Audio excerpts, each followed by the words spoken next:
بسم اللہ الرحمن الرحیم۔ پیارے بچوں السلام علیکم۔ درجہ ششم مضمون اردو، موضوع جگنو، صفحہ نمبر 96۔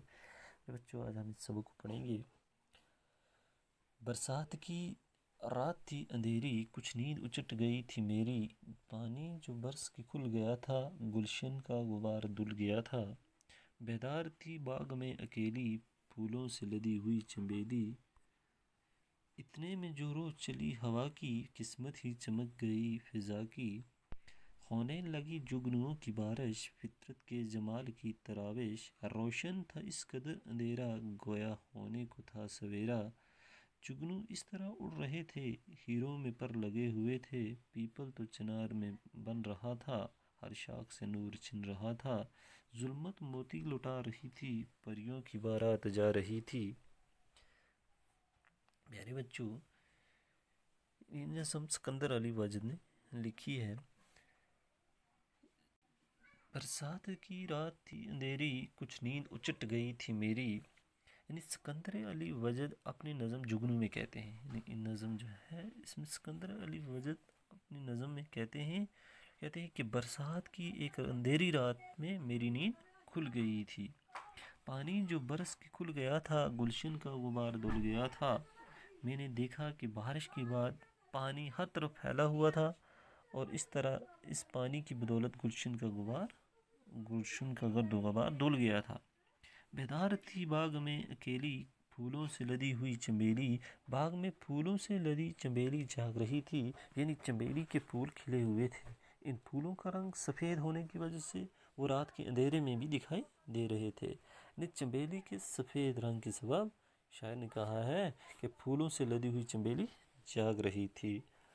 پھولوں سے لدی ہوئی چنبیلی جاگ رہی تھی، اتنے میں جو روح چلی ہوا کی، قسمت ہی چمک گئی فضا کی۔ شاعر کہتے ہیں کہ میں نے دیکھا کہ جب ہوا کا جھونکا آیا تو ایسا لگا گویا آس پاس کے ماحول کا مقدر چمک گیا ہے، ہوا کے جھونکے کے ساتھ ہی جگنو کا پرنما جھنڈ فضا کو دلکش بناتا ہوا دکھائی دیا، ہونے لگی جگنو کی بارش، فطرت کے جمال کی تراوش، ایسا لگنے لگا جیسے جگنو کی بارش ہو رہی ہے، اندھیری رات میں جگنو کی چمکنے سے فطرت کا حسن ظاہر ہونے لگا، روشن تھا اس قدر اندھیرا، گویا ہونے کو تھا سویرا، جگنو کی بدولت اندھیرے میں روشنی پھیل گئی تھی اور ایسا لگتا تھا کہ جیسے سویرا ہونے والا ہو، جگنو اس طرح اڑ رہے تھے، ہیروں میں پر لگے ہوئے تھے، یعنی پھر کہتا ہے جگنو ہوا میں اس طرح چمکتے پھرتے اڑ رہے تھے جیسے ہیروں کے پر لگے تھے۔ اس شعر میں شاعر نے جگنو کو ہیروں سے تشبیہ دی ہے، ایک چیز کو اس کی جیسی دوسری چیز سے ملا کر پیش کرنے کو تشبیہ کہتے ہیں۔ پیپل تو چنار بن رہا تھا، ہر شاخ سے نور چھن رہا تھا، جگنو اندھیرے میں پیپل کے پیڑ پر بیٹھے تو ایسا لگا کہ جیسے یہ پیپل کا پیڑ نہ ہو بلکہ سرخ پتوں سے بھرا چنار کا پیڑ ہو، جس طرح چنار کے سرخ پتوں سے روشنی پھوٹتی محسوس ہوتی ہے جسے آتشی چنار کہتے ہیں، اسی طرح جگنو کی وجہ سے پیپل کا پیڑ چنار کے پیڑ کی مانند دکھائی دے رہا تھا،